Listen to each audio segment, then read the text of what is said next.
만약 오랫동안 자라온 과일나무가 있는데 나무는 푸르고 건강하며 잎도 예쁜데 열매를 맺지 않는다면 이 영상이 당신에게 도움이 될 것입니다.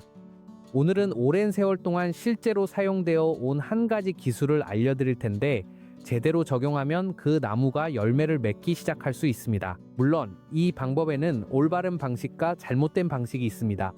오늘 바로 그 점에 대해 이야기해 보려고 합니다. 이 채널에서는 실제 경험과 실제로 효과가 있었던 방법을 바탕으로 나무의 생산성을 높일 수 있는 실질적인 기술들을 공유합니다. 오늘 설명드릴 내용은 정말 많은 분들에게 일어나는 일입니다. 레몬나무, 오렌지나무, 심지어는 몇 년 동안 심어둔 아보카도 나무를 가지고 계시죠.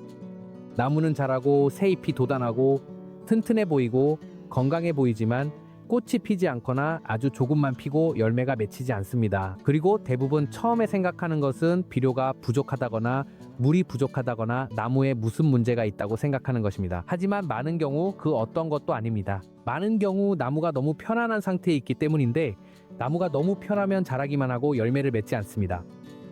여기서 오늘 이야기할 기술, 즉 나무의 종류에 따라 환상절단 또는 줄긋기로 알려진 방법이 등장합니다.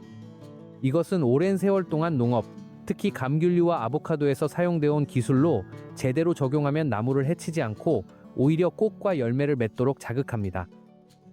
계속하기 전에 중요한 점을 하나 분명히 하고 싶지만 여러분의 기대를 꺾고 싶지는 않습니다.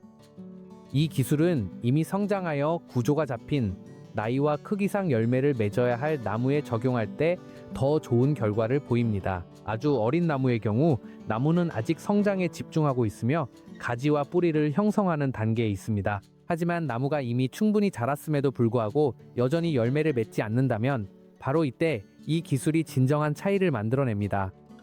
이제 환상절단 또는 줄긋기가 정확히 무엇인지 설명하겠습니다. 레몬이나 오렌지와 같은 감귤류 나무에서는 가지의 껍질에 아주 얇게 원형으로 절개를 하는 것을 의미합니다. 이것은 깊은 절개가 아니며 가지를 자르는 것이 아니라 오직 껍질만을 벗겨내는 것입니다.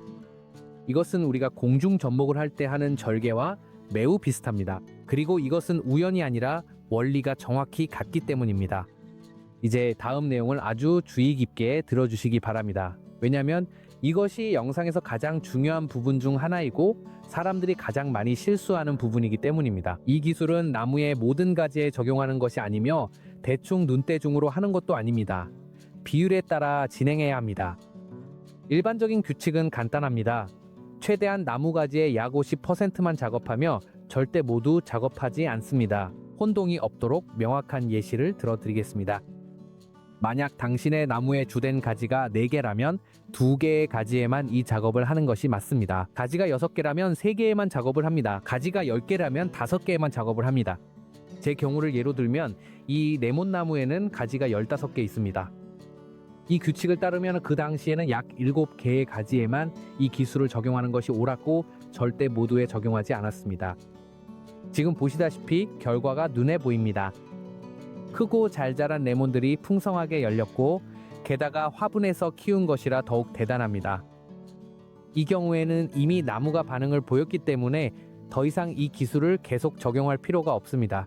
적절한 시기에 환상박피를 했고 나무가 제대로 반응해서 이제는 자연스럽게 열매를 맺고 있습니다. 이 점도 꼭 이해하셔야 합니다. 환상박피는 항상 하는 것이 아니라 나무가 필요할 때 자극을 주기 위한 일회성 기술입니다. 나무가 이미 제대로 열매를 맺고 있다면 가장 좋은 것은 그냥 내버려두고 잘 관리하면서 결과를 즐기는 것입니다. 이제 왜 이 기술이 그렇게 잘 작동하는지 알아보겠습니다. 나무에는 2가지 주요 흐름이 있습니다. 한편으로는 뿌리가 줄기 내부를 통해 위로물과 영양분을 보냅니다. 다른 한편으로는 잎이 광합성을 통해 에너지를 만듭니다.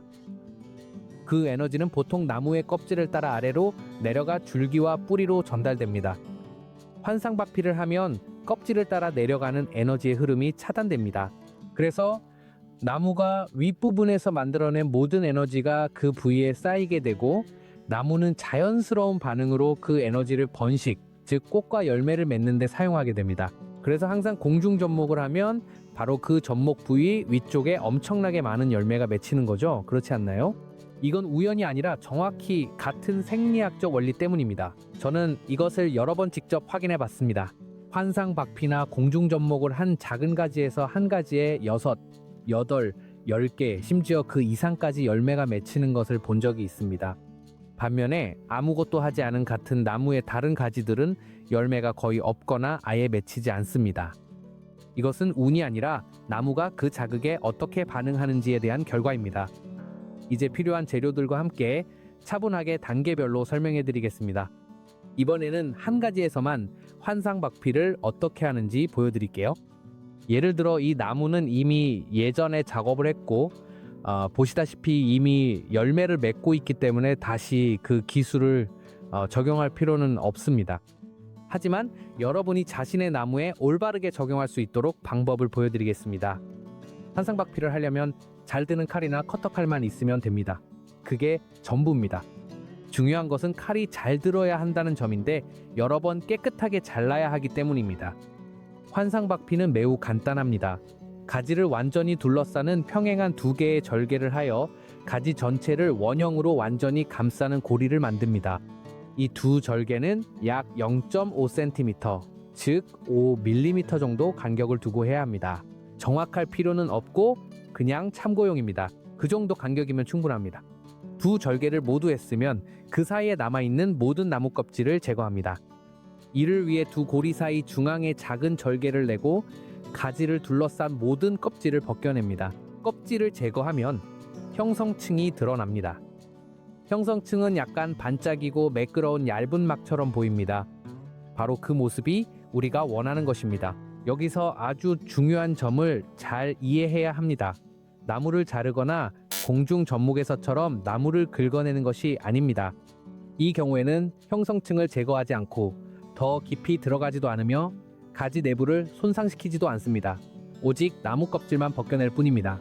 그게 전부입니다. 환상박피가 제대로 이루어지면 나무 껍질이 쉽게 벗겨지고 그 안쪽에 매끄러운 부분이 드러납니다. 이렇게 되면 환상박피가 올바르게 수행된 것임을 알 수 있습니다. 환상박피를 마치고 나무 껍질을 제거한 후 곰팡이 감염이나 균이 생기는 것을 방지하기 위해 가능하다면 그 상처 부위에 계피 가루를 약간 뿌려줄 수 있습니다. 만약 계피가 없다면 전혀 문제되지 않습니다. 알로에 베라를 발라줄 수도 있는데 이는 절단 부위를 촉촉하게 해주고 치유 조직이 형성되는 데 도움이 됩니다.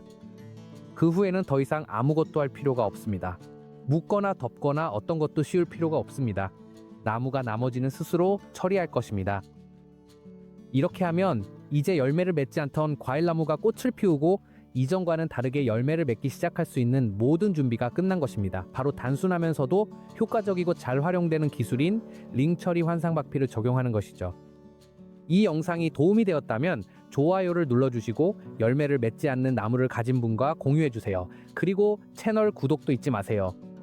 여기 에코플란트루에서는 실제로 효과가 있는 기술들을 공유하여 더 많은 열매를 얻고 생산량을 높이며 우리 나무의 잠재력을 최대한 끌어낼 수 있도록 도와드립니다. 땅에 심은 나무든 화분에 심은 나무든 모두 해당됩니다.